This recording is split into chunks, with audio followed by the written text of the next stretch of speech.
Voilà, je suis en direct. Bonsoir à tous. Voilà, donc peut-être vous avez vu l'annonce déjà de la présentation des Chumpis ce soir. Si vous n'avez pas vu, ben, bienvenue si vous êtes en train de commencer à réaliser ce direct avec moi. Euh, je vais vous présenter ce soir les Chumpis. Donc, ici, je vous en présente une déjà, comme ça, vous avez un visuel sur qu'est-ce que c'est une Chumpi. Donc, c'est une ceinture médecine, mais ici, tissée dans les Andes, et ici, en l'occurrence, ici au Pérou. Alors, je vais vous parler des chumpis ce soir et aussi vous présenter les différentes chumpis que j'ai ici dans mon stock et qu'il sont possibles d'envoyer en Belgique ou en France. Donc, je vais vous partager un petit peu d'abord, le temps que peut-être vous arrivez, euh, le programme de ce live. Donc, je vais commencer déjà par me présenter un petit peu par rapport aux Chumpy. Comment ils sont arrivés dans ma vie, comment est-ce que je travaille avec les ceintures et qu'est-ce que je peux vous transmettre, vous partager aussi autour de ces Chumpy. Ensuite, je vais vous parler un peu plus globalement des ceintures, à quoi on peut les utiliser, qu'est-ce que ça peut apporter dans notre vie pour soutenir nos énergies, comment est-ce que les Chumpis se retrouvent partout dans le monde, dans les Chumpis ou les ceintures médecine. Et puis ensuite, j'irai plus spécifiquement vous parler des médecines des Andes ici avec les Chumpis, donc leurs symboles, comment elles sont tissées et comment on peut alors les utiliser aussi avec le choix des tailles, des épaisseurs, enfin voilà, donc on ira explorer un petit peu tout ça. Alors donc pour commencer, pour me présenter, je suis donc Laurence. Donc moi je vis au Pérou depuis maintenant presque 2 ans. Et les Chumpis, en fait, elles sont arrivées dans ma vie déjà bien avant que je voyage en Amérique latine. Donc d'une part dans ma formation de doula, dans toutes les initiations, les transmissions que j'ai pu recevoir autour de cette activité périnatale, et aussi lorsque j'ai exploré aussi les médecines des femmes, les chumpis, les ceintures médecine sont arrivées et j'ai commencé aussi à les utiliser d'abord pour moi, pour ma propre santé, ma santé gynécologique. Et ça m'a fait beaucoup de bien et ça a été très complémentaire avec toute une série de choses que je mettais en place. Et ensuite, que j'ai pu aussi les utiliser dans l'accompagnement périnatal, donc pour soutenir la grossesse, le postpartum. Voilà, donc petit à petit, j'ai pu les intégrer. J'ai aussi eu la chance de rencontrer des belles femmes qui m'ont beaucoup transmis, qui m'ont initiée aussi. Et puis, je suis arrivée ici au Pérou. Et puis, ça a commencé par une rencontre dans la rue. Donc, les femmes des communautés qui tissent viennent aussi dans les lieux un peu plus touristiques pour partager leurs chumpis, les vendre. Et donc, il y a vraiment eu une rencontre avec Benita, notamment, voilà, qui avait son stand sur le sol. Et donc, si vous voyez dans le catalogue ou encore dans le PDF que je vous transmets aussi lorsque vous commandez un chumpi. Vous voyez la photo ici de ces femmes tisseuses et notamment Benita qui est au centre. Donc ça a été une très très belle rencontre avec Benita. J'ai vraiment senti quelque chose de particulier chez elle. Pour moi, elle tisse encore différemment que d'autres femmes de ces communautés-là. Elle a vraiment une sensibilité et ça se ressent, ça se vibre dans les ceintures qu'elle propose. Voilà, j'en suis venue à d'abord expérimenter pour moi les ceintures médecine, à pouvoir les intégrer dans mes pratiques personnelles et professionnelles. Et puis, je suis arrivée au Pérou et j'ai eu l'occasion de tisser avec des femmes ici. Donc tisser dans le sens, voilà, un tissu relationnel, bien que je commence à m'initier aussi à apprendre le tissage. Mais donc pour le moment, je me sens être un pont, voilà, à travers les connaissances que j'ai et ce que je peux leur apporter. Et donc soutenir ces communautés. Donc au-delà de soutenir ces communautés, c'est aussi euh, vraiment contribuer aussi à faire perdurer aussi tout ce savoir que ces femmes ont et transmettent depuis longtemps, depuis qu'elles sont, que leur culture est née. Donc là, ici, on est avec les Quechua, qui sont descendants des Incas, mais finalement, d'où ça vient originellement, c'est peut-être difficile de nommer. En tout cas, ici, c'est de l'art Quechua. Donc, les ceintures, on va les retrouver dans toute l'Amérique, toutes les Amériques. Donc, on les retrouvera aussi beaucoup en Colombie, au Mexique, au Guatemala. Et puis, si on remonte aussi dans les traditions amérindiennes, ils ont aussi des tissages, ils ont aussi des ceintures. Si on va du côté de l'Asie, on en retrouve beaucoup aussi, alors un peu différentes, mais ce principe de serrage du bassin est présent. Et puis, si on va dans nos cultures en Europe, on peut se rendre compte que ça a été présent. Il y a même quelques décennies, c'était encore beaucoup plus courant que maintenant. Et donc, je trouve que c'est intéressant de se poser la question.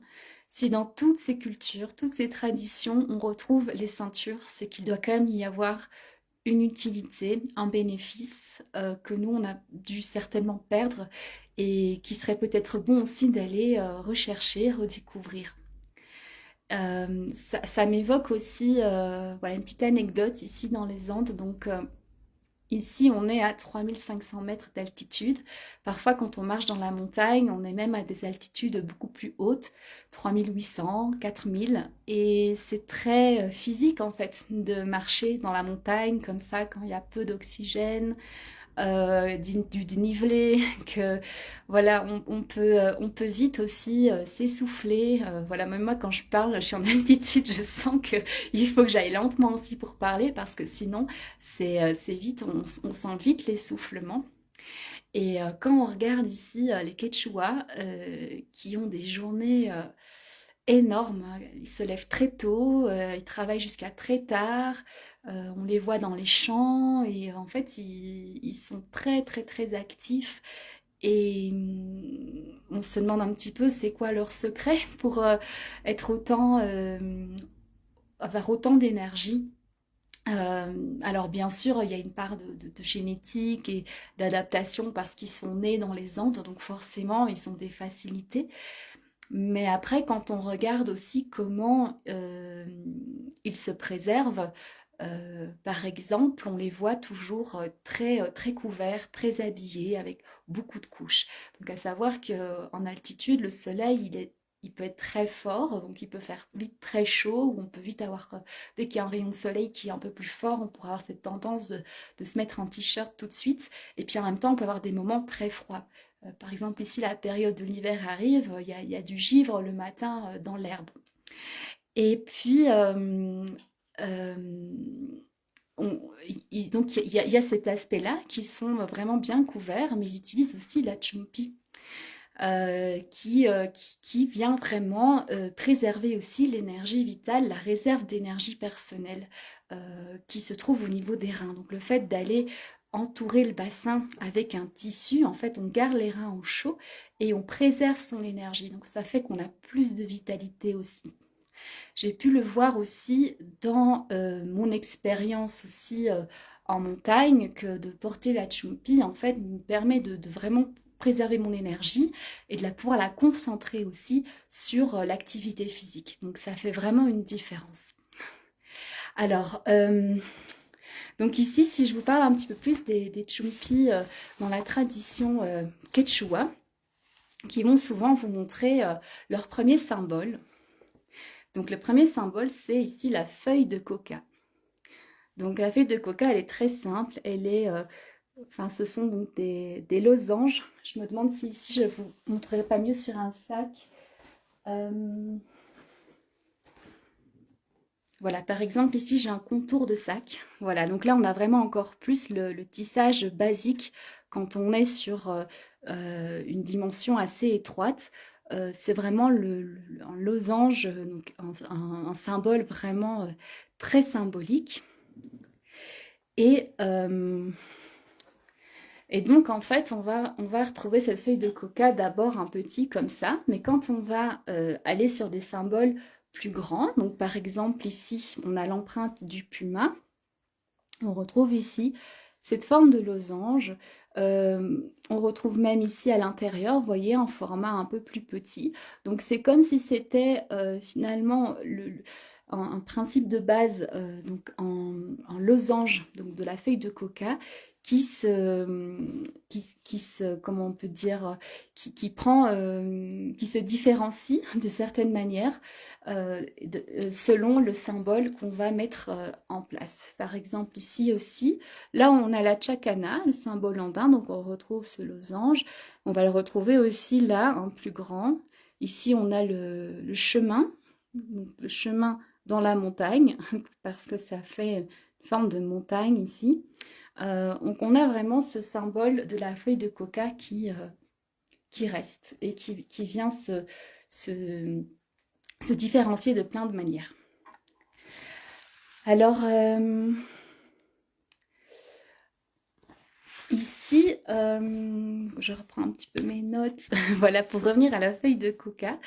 Donc, ce qu'il faut savoir aussi, c'est que les tissages, je dirais globalement dans toute l'Amérique latine, ils ont eu une fonction à un moment. Donc, ça veut dire qu'au départ, les tissages étaient beaucoup plus simples et puis, ils les ont complexifiés pour garder leur héritage, garder la mémoire de leur culture lorsque, avec notamment les conquistas, ils n'ont pas pu forcément exprimer leur culture à 100%. Donc, ils ont vraiment conservé tous les symboles avec leur tissage. Et donc, c'était vraiment les femmes qui étaient gardiennes de toute cette mémoire et qui se transmettaient de mère en fille ou de tante à nièce, ou en tout cas, voilà, ça restait vraiment dans les lignées de femmes. Et donc, tout ce qu'on voit, toute cette complexité, cette diversité dans les couleurs, dans les symboles, il faut pouvoir avoir en tête aussi que c'est vraiment une manière d'ancrer les traditions, d'ancrer les symboliques. Et ces symboliques et ces traditions, elles viennent d'une cosmogonie, donc elles viennent d'une vision de l'univers et de soi dans le monde. Donc quelque part, quand on va porter une ceinture, c'est aussi cette conscience-là de notre lien de soi à soi et de soi avec le monde. Donc quand vous choisirez votre choupi, si ça vous parle, c'est vraiment d'abord d'aller avec le cœur et de sentir qu'est-ce qui vous attire dans la couleur, dans les symboles, et après peut-être d'aller voir qu'est-ce que ça peut vous raconter aussi.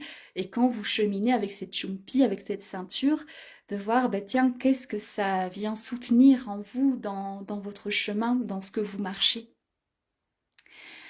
Euh, donc ici, pourquoi on va porter une chumpi? Donc ça, c'est un élément important aussi, qui va se retrouver donc dans ce PDF donc, je vous ai déjà présenté. Donc ça, lorsque vous commandez un chumpi, vous avez ce PDF. Donc d'abord qui va parler un petit peu de l'histoire, d'avoir une introduction, va parler des symboles aussi, donc comme je vous ai déjà un peu présenté. Donc ces symboles-là, vous allez les retrouver aussi dans le catalogue. Hein. Le catalogue que je vous mets en lien ici avec ce live, vous allez pouvoir allez déjà un petit peu vous intéresser aux différents symboles et de voir déjà bah, quand vous allez voir votre chumpi, bah tiens, si ça fait sens ou pas que ça soit cette chumpi-là avec ce symbole-là qui vous attire. Alors, Oui, voilà, je voulais revenir déjà à la feuille de coca. Voilà, j'ai déjà fait plusieurs diversions. La feuille de coca, donc ici j'en ai quelques-unes. Donc la feuille de coca, donc c'était vraiment le premier symbole qu'ils ont inscrit dans leur ceinture. Elle a un rôle vraiment très important. Donc je vous en parle parce que peu importe quelle ceinture vous pourriez choisir, elle sera présente et elle fait vraiment partie intégrante de la culture, culture andine, culture inca. Donc la coca déjà, elle témoigne d'un lien du chemin inca qui relie l'Amazonie et les Andes. Donc l'empire inca était autant dans les Andes que dans l'Amazonie et il y avait du lien, il y avait du commerce et de l'entraide aussi. Dans les Andes, on pouvait cultiver certains aliments et dans la jungle, on pouvait en produire d'autres. Il y avait de l'échange. La feuille de coca vient de la jungle. Elle ne pousse pas dans les Andes. Il fait trop froid dans les Andes. Et donc, les Quechua ici ont toujours eu la feuille de coca, donc vraiment pour symboliser qu'il y a toujours eu ce lien avec l'Amazonie. La feuille de coca, elle est très précieuse ici dans les Andes. Elle, elle permet en fait de pouvoir avoir beaucoup d'énergie lorsque, avec l'altitude, ça peut être parfois plus intense. Les efforts physiques peuvent être plus intenses. Donc c'est comme un super aliment. Donc c'est très nutritif et en même temps ça donne beaucoup d'énergie. Donc ça aide à supporter l'altitude, à supporter le manque d'oxygène. En même temps, ça coupe la faim.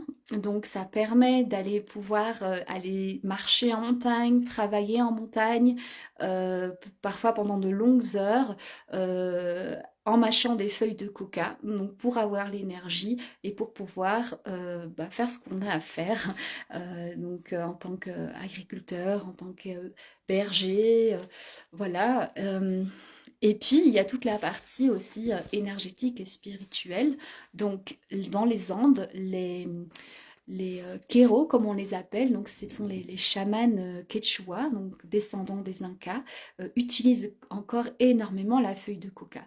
Donc on fait les feuilles de coca pour les offrandes, pour les guérisons, donc autant en offrande que aussi le fait de mâcher avec vraiment une intention aussi spirituelle et énergétique.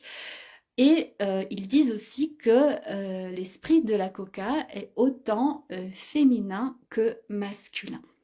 Alors là, c'est intéressant de faire le lien aussi avec la ceinture. Parce qu'en fait, lorsqu'on va utiliser une ceinture, qu'on va la nouer, la serrer autour du bassin, en fait, ce qu'on fait aussi dans la symbolique, c'est d'unir nos polarités féminines et masculines. Donc avec l'avant du bassin et la symphyse pubienne qui est une polarité plus féminine et l'arrière au niveau du sacrum qui est une polarité masculine. Et donc le fait d'unir les deux, on unit en soi aussi son féminin et son masculin. Donc on unit sa force avec sa partie plus sensible et intuitive on permet aussi de recevoir de cette manière-là un meilleur alignement. Voilà, donc pour vous dire que la feuille de coca, elle est partout dans chacune des chumpis et elle appuie vraiment cette symbolique aussi de la ceinture de réunir le féminin et le masculin. Alors pourquoi maintenant, plus précisément, on porterait une ceinture? Donc ici, c'est aussi dans le PDF, donc les bénéfices d'une ceinture traditionnelle et de savoir quand est-ce qu'on porte la chumpi. Alors la ceinture, elle va nous aider à se centrer, à être ancré, à revenir à soi. Et donc, de ce fait, peut être utilisée pour plein de raisons, pour plein de motivations, soit de manière ponctuelle, soit quotidienne. Donc ça va un petit peu dépendre de chacun et de pourquoi on l'utilise. Alors, Elle a une vertu déjà physiologique, donc comme je le nommais déjà, de maintenir les reins au chaud. Donc elle va aussi être utilisée lorsqu'on fait des efforts physiques, lorsqu'on est peut-être un peu plus fatigué, qu'on a besoin de garder son énergie. Donc ça va être vraiment très bénéfique pour ça. Et après, au niveau physiologique, énergétique plutôt, elle va vraiment nous permettre aussi de pouvoir se contenir, donc contenir son énergie. Donc elle amène déjà une sensation dans le corps de serrage. Donc déjà, on sent une contenance, donc on se ramène à soi, et donc ce qui vient amener alors plein d'aspects positifs.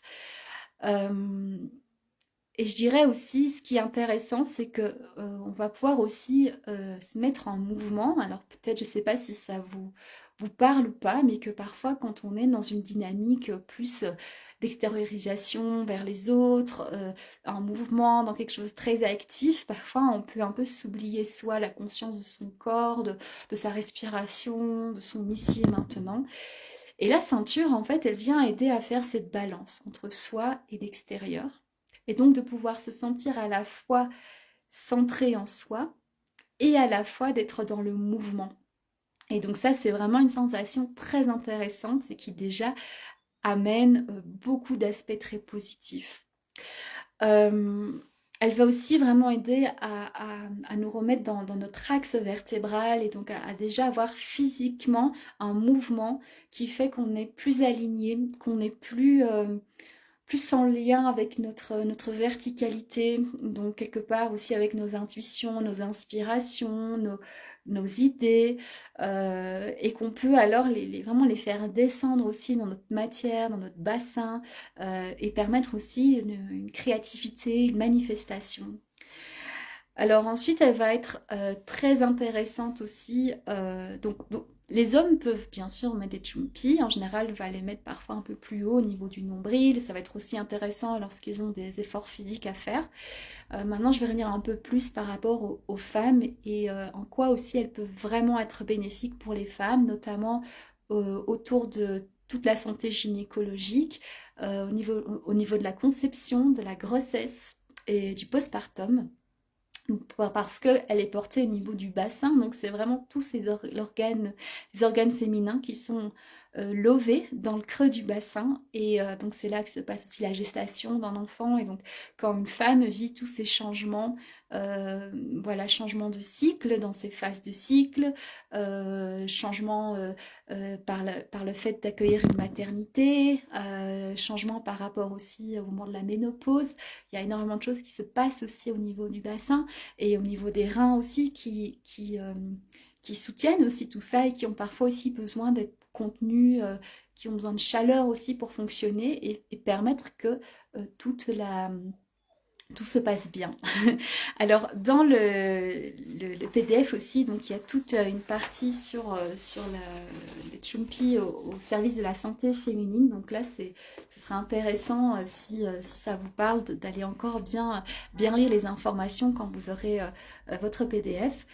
Mais donc, ce que je pourrais en dire là maintenant, de manière assez globale pour toute la santé féminine, euh, c'est qu'on va parfois avoir au niveau du bassin, au niveau du l'utérus, par rapport à tous les bouleversements qu'il peut y avoir dans la vie féminine, voilà un espace où se rencontrent aussi des mémoires, où se rencontrent aussi des aspects qui peuvent aussi altérer notre vitalité, notre énergie féminine et qui vont parfois aussi faire que ça va comme absorber l'énergie vitale ou que par figer, cristalliser aussi l'énergie au niveau du bassin.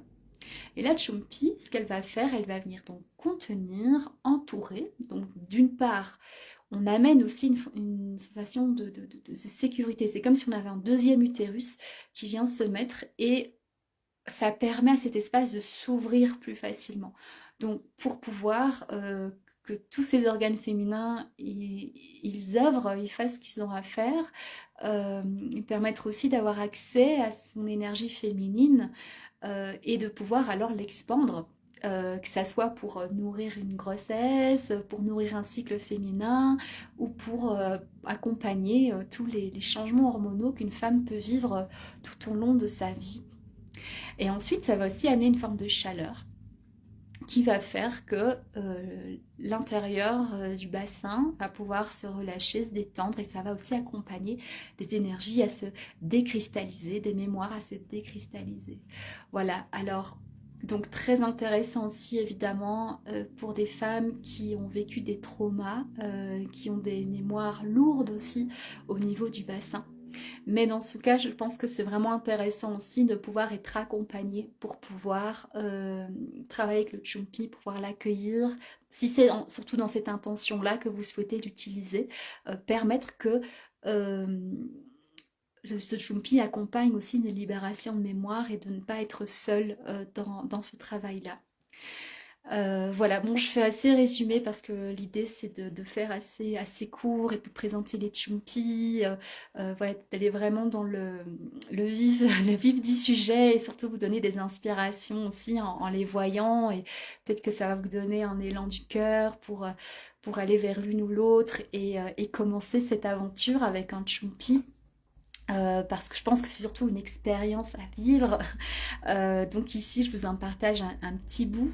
Mais c'est vrai qu'aussi, si vous avez autour de vous des femmes qui ont aussi expérimenté cette contenance, ce serrage, c'est chouette aussi de pouvoir échanger avec elles et de pouvoir euh, aussi être initié par ces femmes-là. Ici, voilà, mon rôle ici, c'est surtout de faire le pont avec ces femmes ici qui tissent et cette médecine des Chumpi qui, je pense, demande aussi à être davantage honorée et qui peut vraiment se mettre à la contribution du bien-être global, voilà, en commençant par chaque individu, donc celles et ceux qui sont intéressés, qui ont senti l'appel, j'ai envie de vous dire, allez-y. Et puis, voilà, peut-être même si vous ne savez pas pourquoi ça vous appelle, pourquoi ça vous attire, mais en tout cas, quand on vit vraiment l'expérience, la contenance du serrage, on peut vraiment réaliser à quel point c'est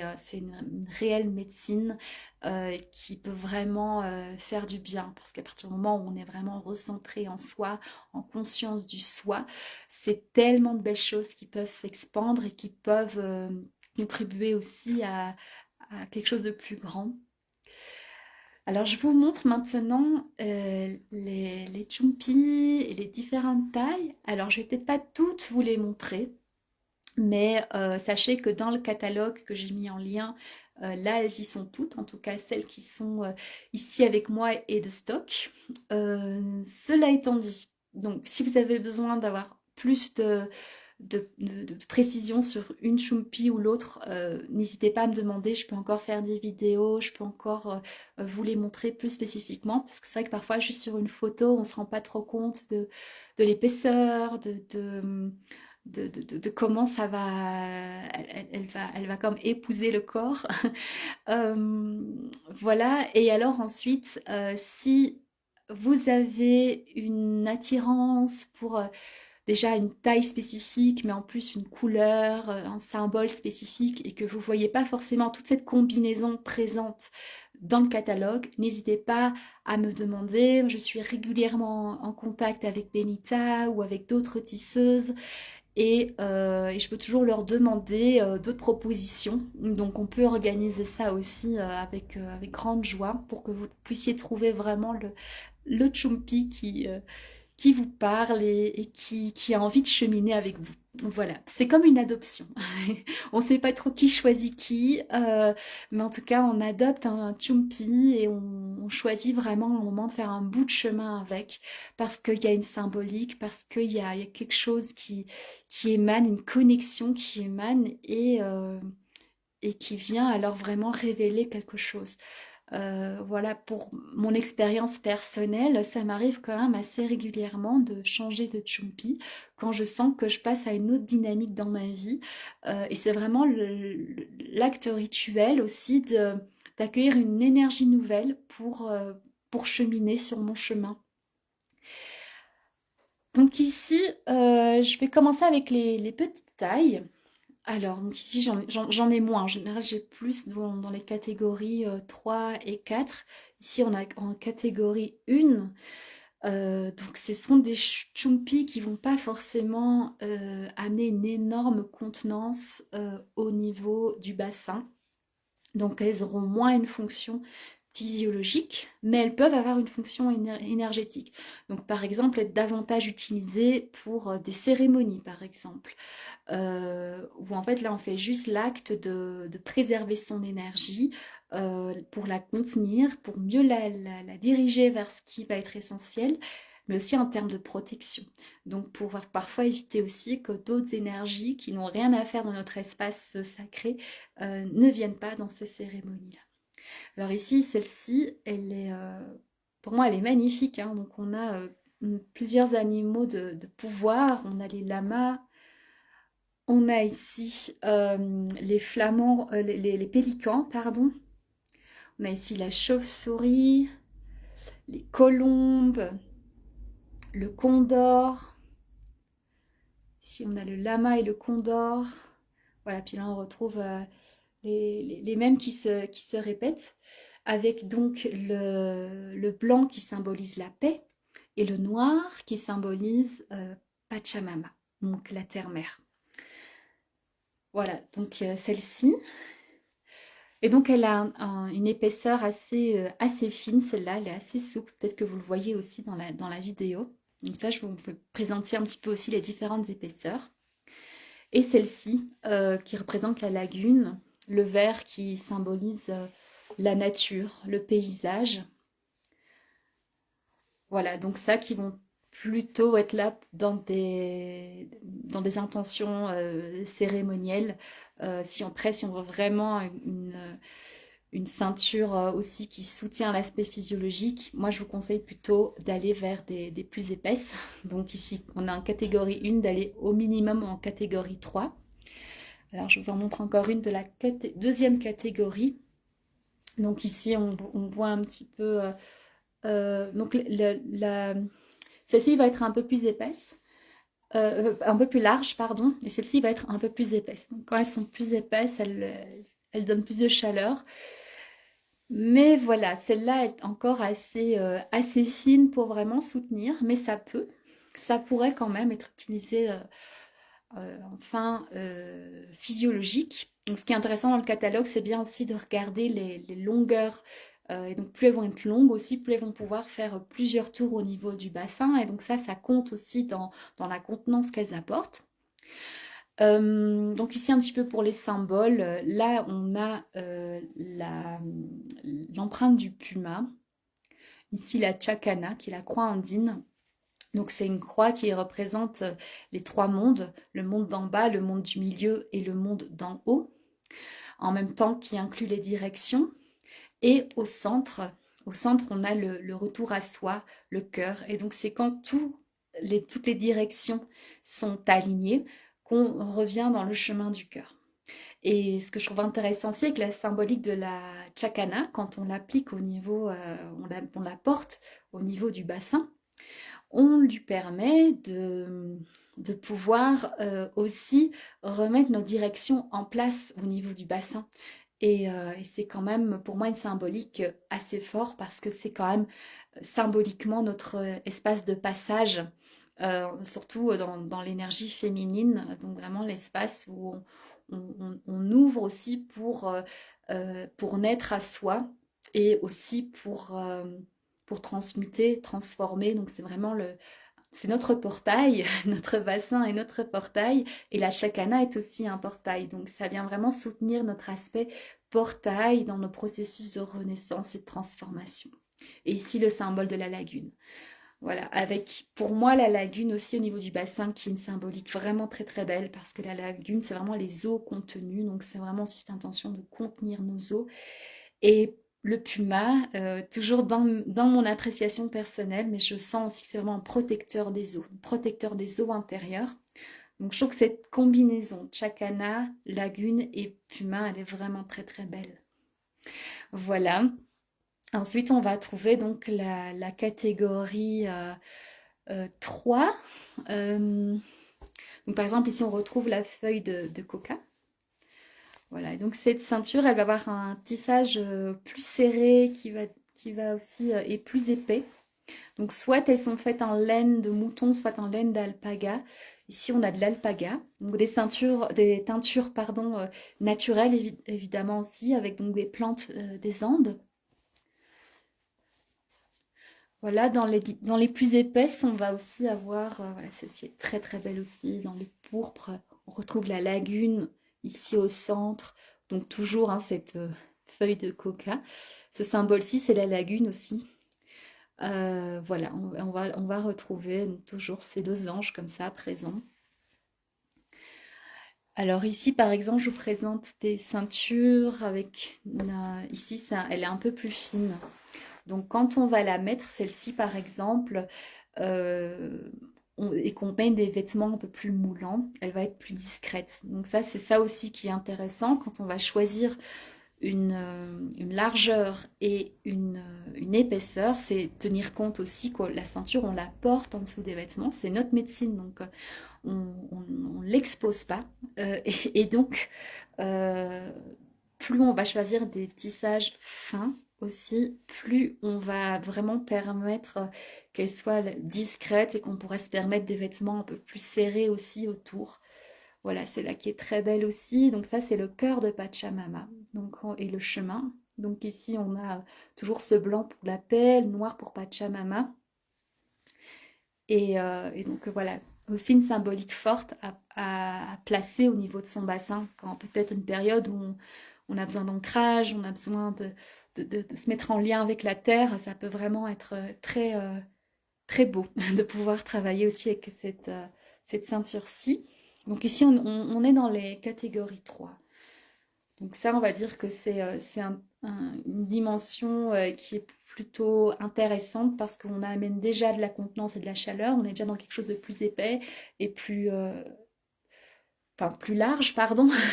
Il y en a des plus épaisses. Donc si je vous montre la différence avec la catégorie 2, donc là on a quand même une différence, hein. Donc là on est, je ne sais plus la dimension exacte, ça vous pouvez regarder dans le catalogue, mais on est autour de 10 centimètres, entre 9 et 11 centimètres.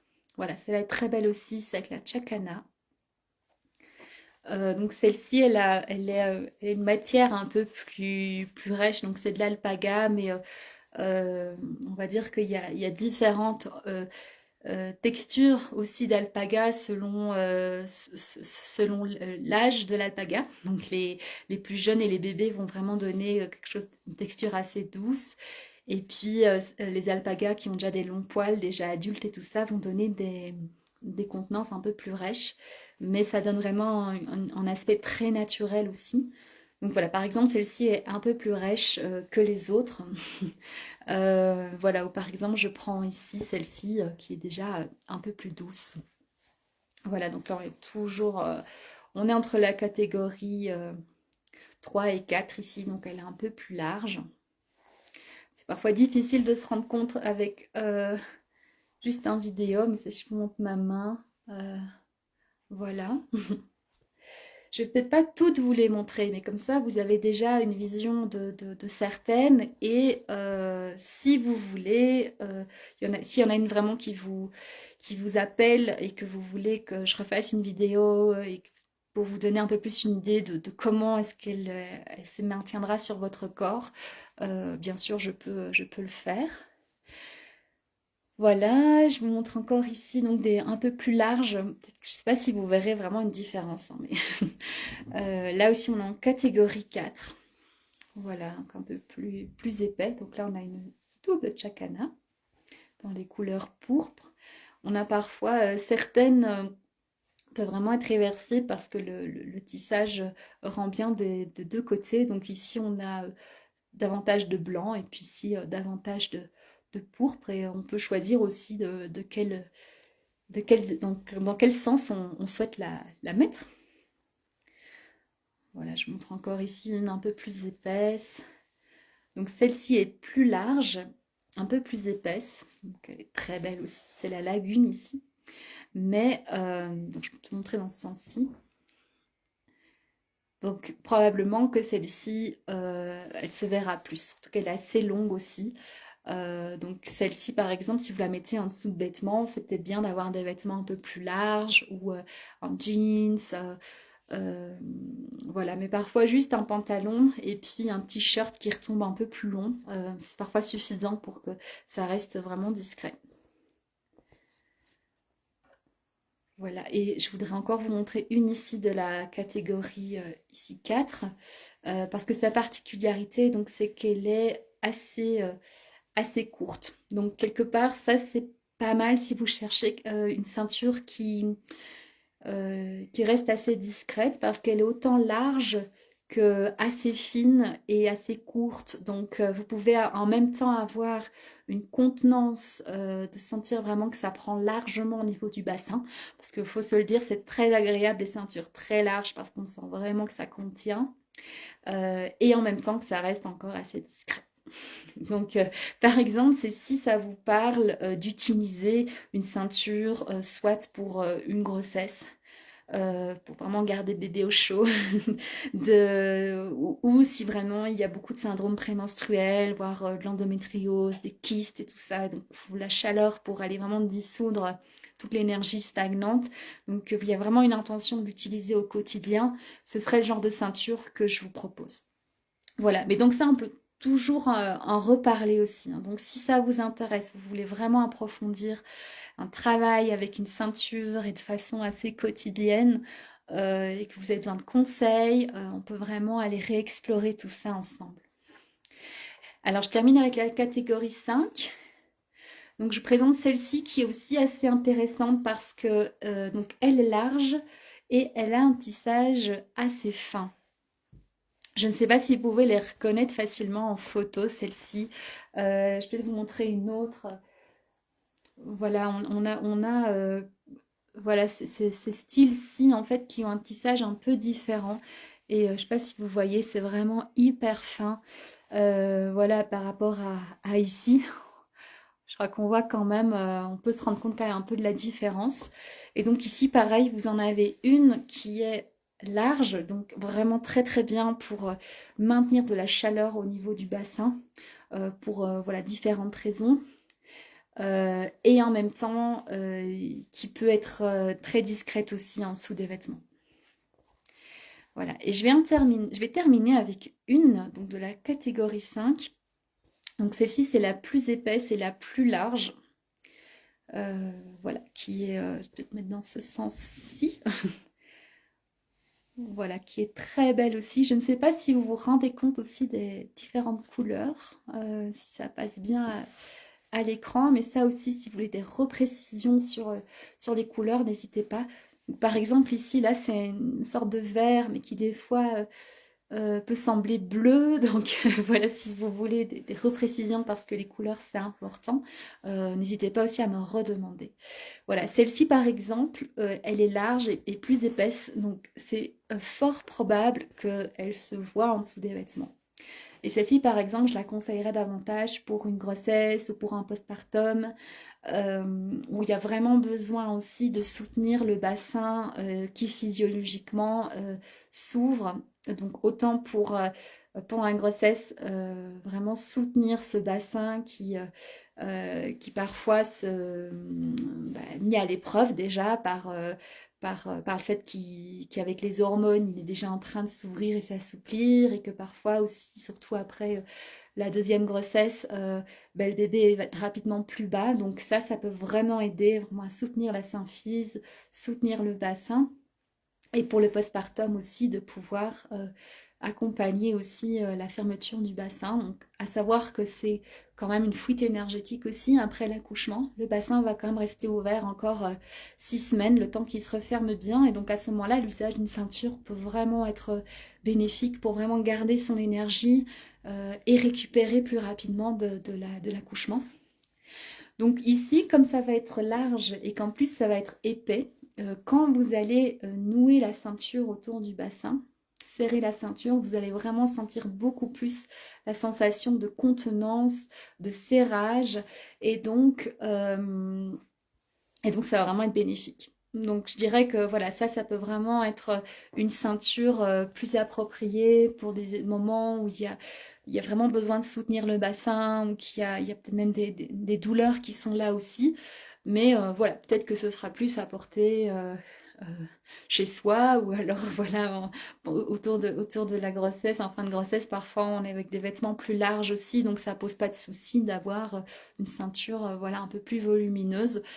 Euh, voilà, mais ceci dit, elle peut être aussi, si elle vous appelle pour autre chose, n'hésitez pas aussi à la commander. Je pense qu'elle peut aussi être très bien pour les périodes des menstruations, des périodes de syndrome prémenstruel aussi, justement, si on recherche vraiment de ramener de la chaleur et de la contenance, et surtout de sentir physiologiquement aussi la contenance au niveau du bassin.